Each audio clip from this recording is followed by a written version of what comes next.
jalebi, fried crunchy spirals doused in a sweet sugar syrup, a national favorite, and a delicate mithai that takes over 15 intense hours to prepare.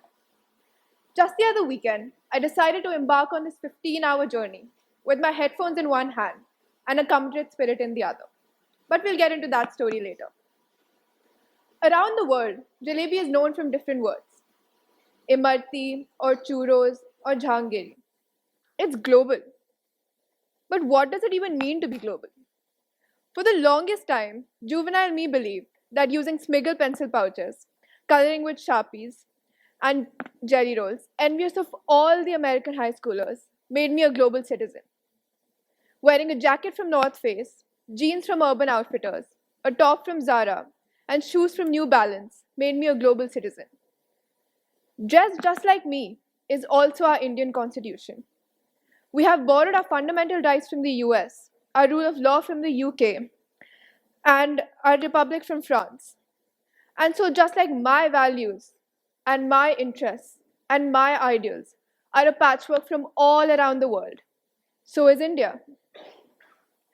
But when recently an astonishing 7.8 magnitude earthquake hit Turkey and Syria, and a cyclone hit New Zealand, my heart sank. And my first response was to share the post on my story.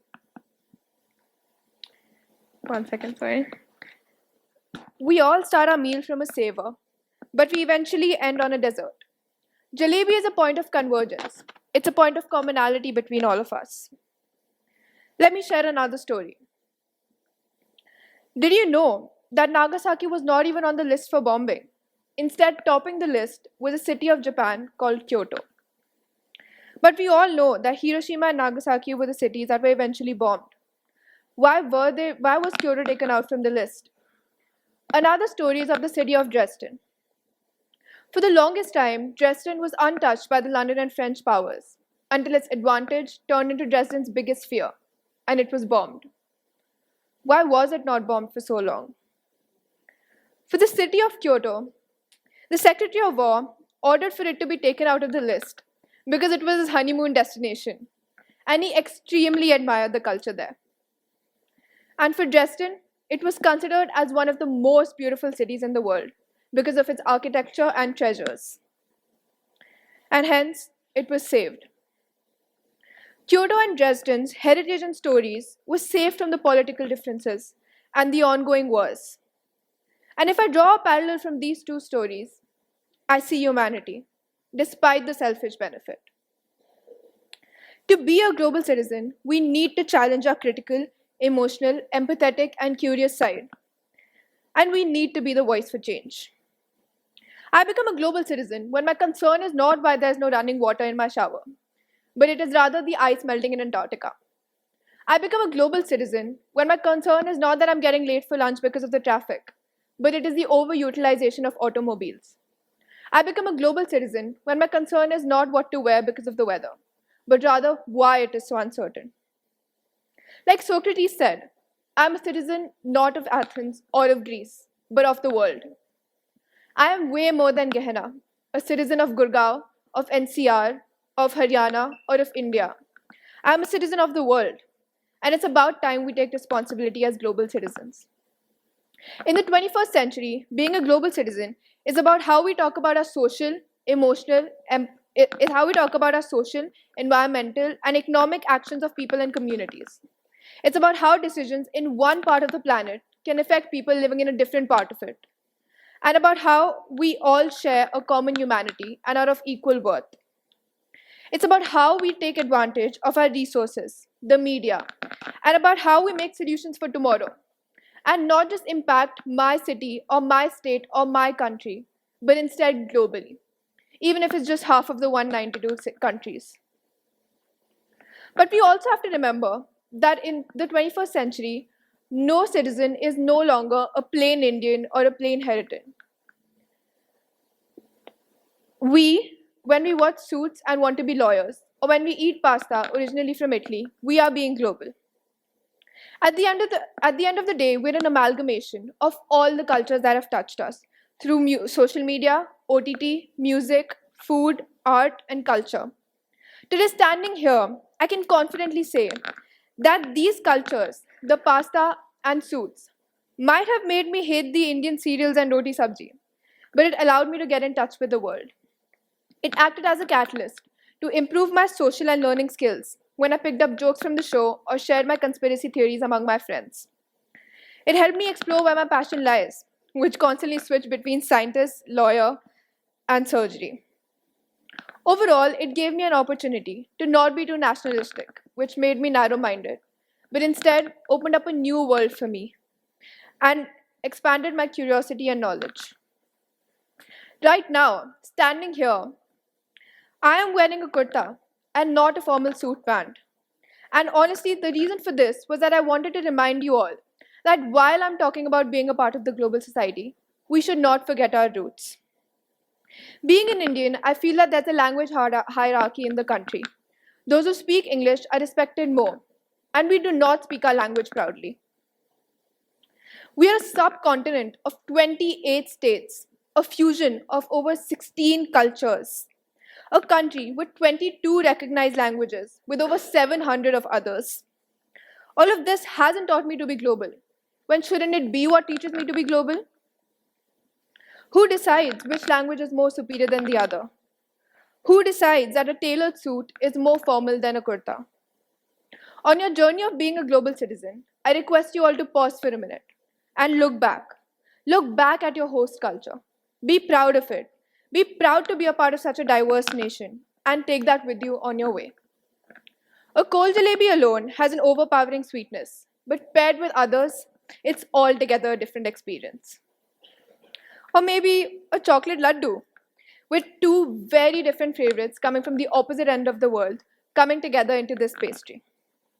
Similar to these, we can engineer global citizenship into being a responsibility to adopt the lifestyles and values that reflect our commitment to building a sustainable world and demonstrate respect for the world's cultural diversity. You all must be wondering, but what does this have to do with a jalebi? So allow me to get back to the ridiculous chronicle I was talking about in the start. Surprisingly, to make a jalebi, you need simple ingredients: some all purpose flour, some turmeric powder, more flour, and baking soda. That's it, I thought. Had taking my head up high and telling my mom how it would be a cakewalk, or should I say a jalebi walk. There were two ways I could make the batter: using fermentation, which would take 12 to 24 hours, or instantly in under 10 minutes. Easier but bulky jalebi, or exhausting but lighter jalebi. And then, of course, upon consideration with my impatient mind, I went with the easier one. Starting to shape the jalebi, I began stressing and might have added a little bit of my tears into it. Make the jalebi too thin and it won't stay in shape. Make it too thick and its overpowering sweetness would be too much. Make the jalebi in uneven shapes and it would look weird. And if I make it in a perfect circle, it won't be called a jalebi. However, I began. Its spiral shape and bright golden color reminded me of a coiled up ribbon of gold. Its never ending shape made me reflect on my tightening and disordered thoughts. It reminded me of how I am right now. Right now, I'm a perfectionist, but I am also messy. Right now, I'm excited, but I'm not determined. Right now, I am daring, but I give up when things get hard. As the batter fried and the awkward spirals turned crispy and golden brown, just like a churro, but as I filtered it out, its texture was actually soft and fluffy. Maybe just like a jalebi goes from being a wet batter into a crispy translucent sweet. Maybe just like it adapts itself in hot oil or air, I want to match its dynamic. I am a jalebi. Maybe not as appealing as it is, but the twisted, swirly confection. A jalebi is made by deep frying the batter in hot oil, which certainly requires some amount of resilience to withstand the heat and pressure. Similarly, us humans also need resilience to face challenges and obstacles to overcome difficulties in our life.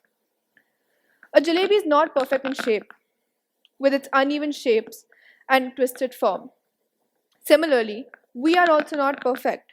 We have our own flaws and imperfections that make us unique.